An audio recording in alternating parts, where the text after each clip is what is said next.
Welcome back, I'm the Book Guy, and welcome to week 2 of our monthly theme of Old School October. We're looking at the classic era of fantasy, so introducing books from the 50s through to the 90s, and our ultimate goal is to help you find your next favourite book. Today we are looking at the children's classic, Narnia. This series was written in the 50s for children. It's had a big influence on modern children's fantasy, and has been cited as a major influence by many popular authors today.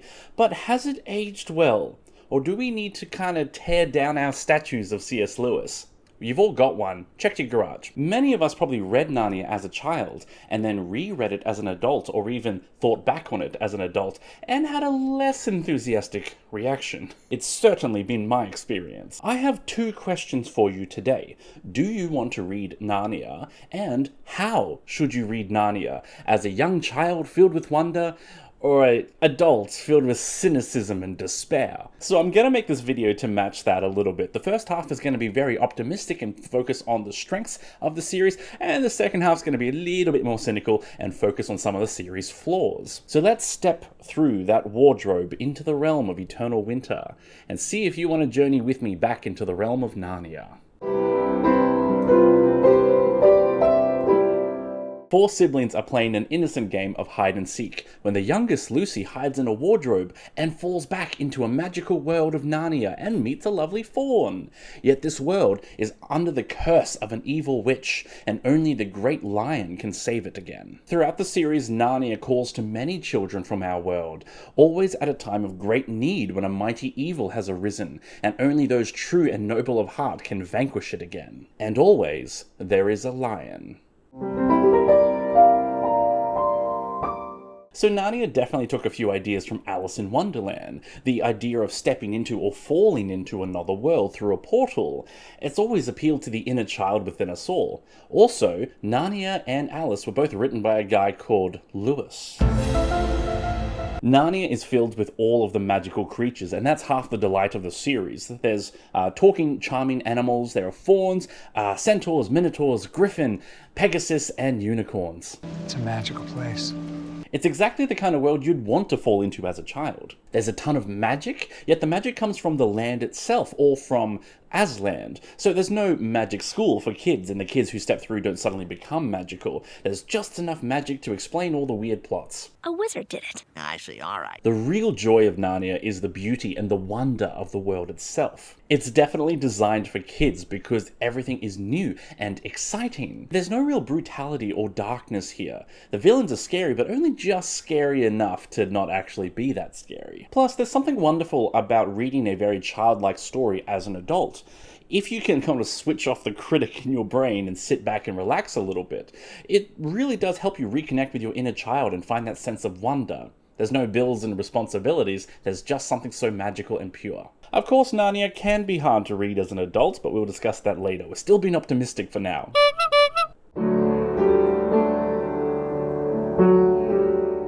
There are 7 books in Narnia, and they all have a pretty similar concept. Narnia is in trouble, and the magic has called a human child into this world to help solve the problem. But the trouble itself is different every time, and that's how the books and the plotlines manage to be pretty unique throughout 7 books. There's a huge quest element to the plots, so the characters always have to journey somewhere and achieve a thing. It fits really well with the world that is beautiful and wondrous because you get to explore it a lot on foot. There's also massive plotlines focusing on good versus evil. So this is typical of children's fantasy, but it's also very typical of old school fantasy in the era of the 50s through to the 90s, and it's not a criticism. There is a strong appeal in stories that are morally simple and very black and white. When it's only one or the other, then the good is extra good and the evil is extra evil. It's kind of satisfying in that sense. I mean, our old buddy Palpatine is so over the top evil.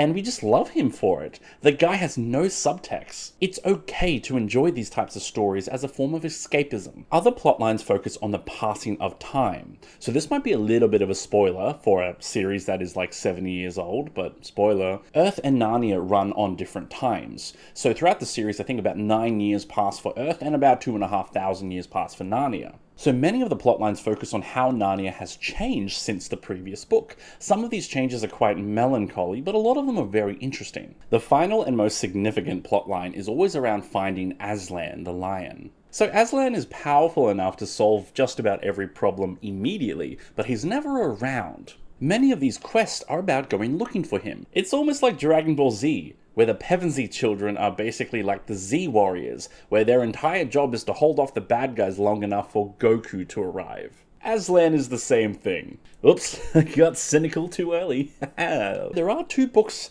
out of the 7 that kind of break the mold of plot lines, and it leads to a very common question when discussing Narnia. Publication order or chronological order? This debate has been going on for like 50 years, but I'll simplify it for you. Basically, these 5 books should always be read in that order. No one's debating that because they are all very closely linked. These are the 5 quest novels that are about the children trying to find Aslan and save Narnia. The reading debate is where these 2 novels should fit in. Horse and His Boy is a midquill that is set at the same time as The Lion, the Witch and the Wardrobe, and Magician's Nephew is a prequel set before all of it. Originally, people read them in the order that they were published, but in the 90s, confusion started popping up because the publishers began promoting the chronological order as the order that the author intended. Of course, C.S. Lewis actually never said that he had a specific order. In fact, many times he encouraged people to read whatever order they liked.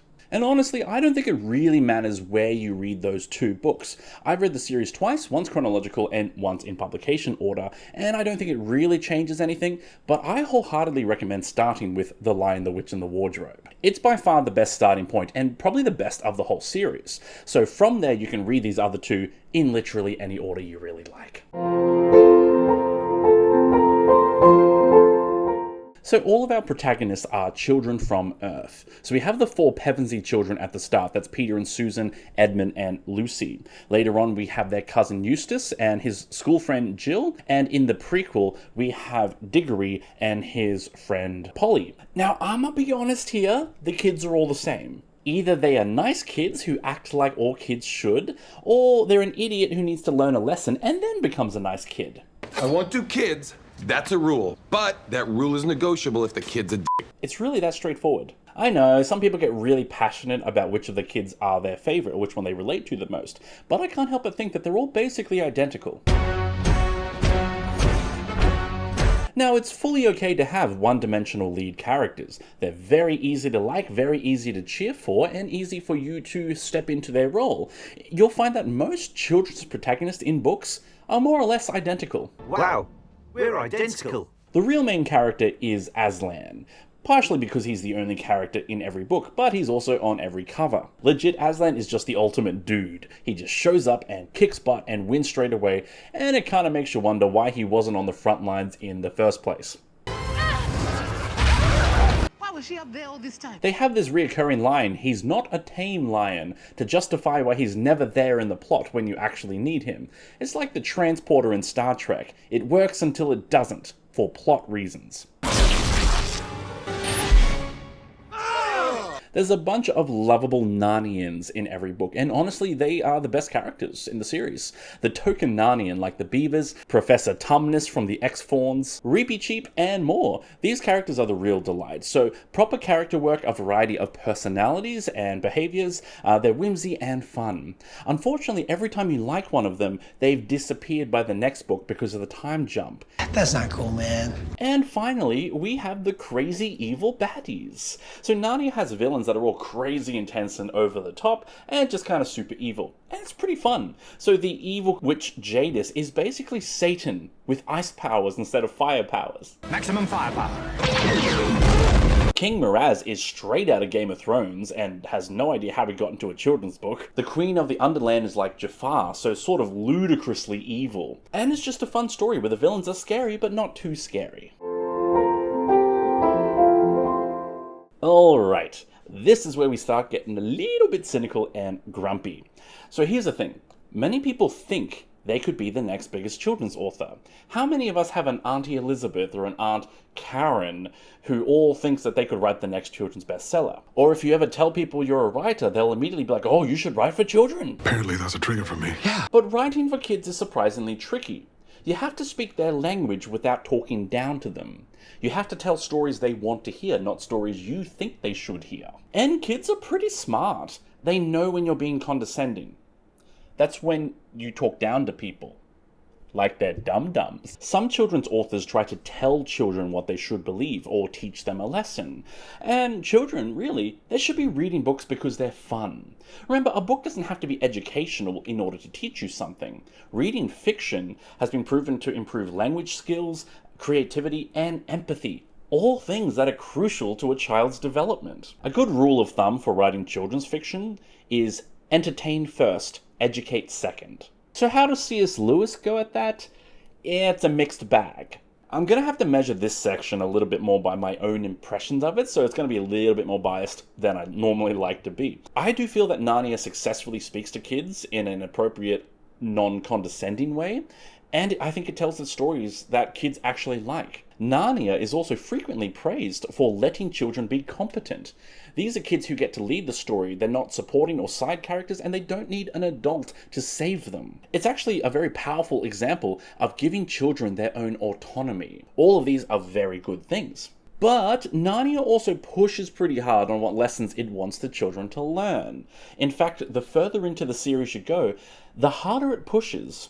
I mean, the Silver Chair actually has this really unusual rant at the start of the book about how dangerous it is for schools to have mixed genders. It basically says Jill was getting bullied at school, but of course she was getting bullied at school because it was a mixed gendered school, and of course that would lead to the full degradation of society. And I read that in 2023 and was like, What the f?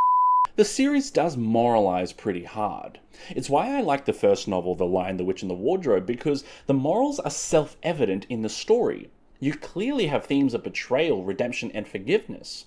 But later on, these morals start becoming very direct. It can be hard to read Narnia again as an adult when you start realizing that it was just preaching to you the whole time. I suppose it's time to address the elephant in the room.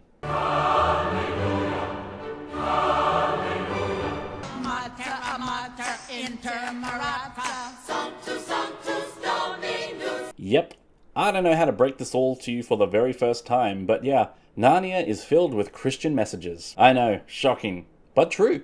It's all allegorical. Metaphor. Sorta. So the story of Narnia reflects a lot of the story of Christianity, and it's not exactly subtle about it either. The story has always been largely popular within Christian circles. I mean, how many of us had a religious family member strongly recommend we read the series as a kid? Yet it's kind of funny. There's a school of thought within the church that Narnia is filled with occult messaging because of witches and dark magic and satanic symbolism. Which just makes me chuckle and makes me think of that Parks and Rec episode, The Time Capsule, where they're debating the merits of Twilight, and some say it's satanic and others say it's filled with Christian propaganda. So, too Christian and not Christian enough. So here's the thing, the Christianity itself is not a problem. For today's purposes. I am not going to be discussing the pros and cons of religion on the internet, thank you very much. But it does start being a problem when you include so much of your personal beliefs into a work of fiction, especially one aimed at children. Won't somebody please think of the children? So this is the question I'm really asking. Should novels include personal beliefs? I mean, surely it's inevitable that a work of fiction is going to include some of the author's beliefs. They say all writing is autobiographical. But yet, when does it become too much? It makes me think of Terry Pratchett's Discworld, which frequently discusses a lot of humanitarian themes in its work. And it makes me think of Terry Goodkind's The Sword of Truth series, which is rather aggressively preaching libertarianism ideas. Now, some people say they read Narnia and they don't even notice all the Christian messages, and others say that it was so aggressively overt. I'd say The Last Battle, the final book, is pretty intensely preachy. It's a hard thing to measure, and everyone's going to have their own reaction to it. I encourage you to debate this one respectfully in the comments. I do think that personal beliefs and even political questions can sometimes add to the story. The difference is the author shouldn't be pushing it. You can talk about it, don't preach about it. Don't tell people what they must do, simply present the information and let people draw their own conclusions. I think Brandon Sanderson put it best. Yes, once again, my hero Brando Sando has come to the rescue. His character Hoyd has this amazing quote. "The purpose of a storyteller is not to tell you how to think, but to give you questions to think upon." So which one of those do you think Narnia does? I'll leave that up to you. Now into the really grumpy and cynical stuff. All that stuff so far, that was just a warm-up. Yeah.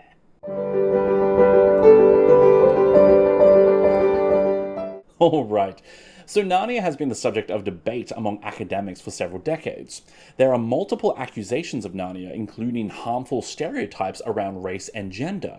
And there's a wave of defenses to those accusations as well. And this isn't just my opinion here, this is literally huge amounts of content written about it. And you're going to find that this is going to come up a few times in my monthly theme of Old School October. I straight up skipped it with my Tolkien video last week because Tolkien fans are pretty passionate, and they care a lot, and I didn't want to piss them off. But Narnia fans have to deal with it.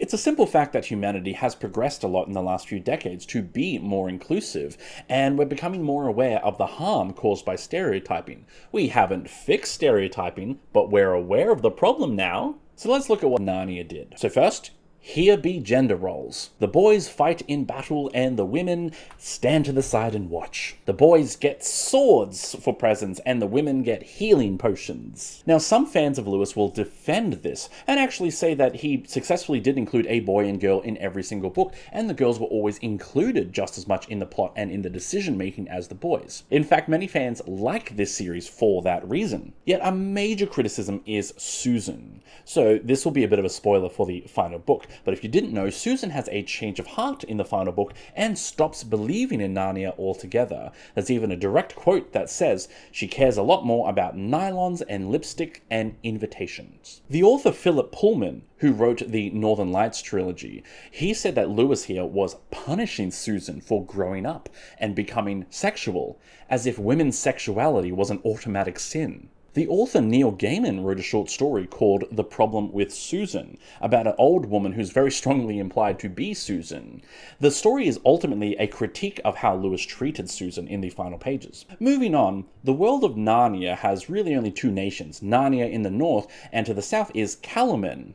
Now, the Calamenes are seen as an extremely violent Arabic nation, kind of based off the Ottoman Empire. Unfortunately, the story comes across very much like Narnia equals Christian and good, Calaman equals Islamic and bad. We even see later that the Narnians' god is Aslan, who is noble and pure and beautiful, while the Calamenes' god is the demon god Tash, who is monstrous and cruel. Finally, there's the whole king and queen thing. So, think of it as Narnia is an independent state, fully functional on its own, and then the white people show up from England and immediately take over and rule over the indigenous population. Kinda smacks of colonial imperialism, doesn't it? Well, now you know that.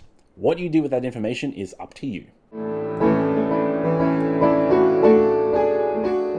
So how has C.S. Lewis shaped modern fantasy? This is the question that we're asking in Old School October. Well, he has influenced a large number of popular authors today. Philip Pullman, for one, actually set out to write the Anti-Narnia series. I count that as an influence. It also influenced She Who Must Not Be Named in writing Harry Potter, and the whole barrier at King's Cross Station that led to Platform 9 3/4 was heavily inspired by the wardrobe into Narnia. Narnia's big influence is in the portal to another world. So the concept already existed in Alice in Wonderland, but it was further popularized by Narnia and has become more popular since. Recent examples include the Super Mario Bros. Movie, Digimon, and of course everyone's favorite, My Little Pony Equestria Girls. Yeah.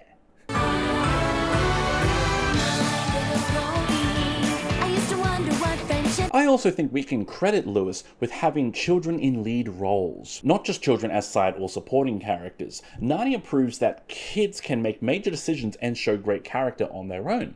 Many series since then have cast all children in the lead roles, for better or worse. But yes, Narnia did that. I think it's important to remember that Narnia is imperfect and does do some weird things, but it's also had some great things, and it has had a big influence on modern fantasy. That is something that I think we should be grateful for. Oof, that ending. It is certainly unending. Definitely one of the endings you've ever seen. You can't say it's not an ending. Look, the series is at least completed. It has a beginning and an end, it is conclusive, there are no loose plot threads. But as far as quality, I can't really say for sure. It's a weird ending. It's probably the most overtly Christian part of the series is the ending. So, I think that's all I can say on it. Like I said, start with The Lion, the Witch, and the Wardrobe. It's a classic for a reason, and in many ways I'd say it is the best of the series. You'll know right away if you want to try more after that. I guess the real final question is, how do you want to read Narnia? As a child full of wonder, or an adult filled with cynicism? What mindset do you need to get the most out of the experience? Well, this is where I'm going to leave it up to you. You can pick either, or you can kind of pick both going back and forth. I will say, if you enjoy reading it as an adult and just critiquing the crap out of it, then go for that. That's how a lot of people enjoy fiction, and it's totally okay to do that. I would actually put a case forward to try to read it as a child. There is something to be said for reconnecting with your inner child, switching off the critic in you, forgetting about all your responsibilities, and just enjoying something in a simple state. There's real beauty in that. Well, good luck, my friends, and happy reading.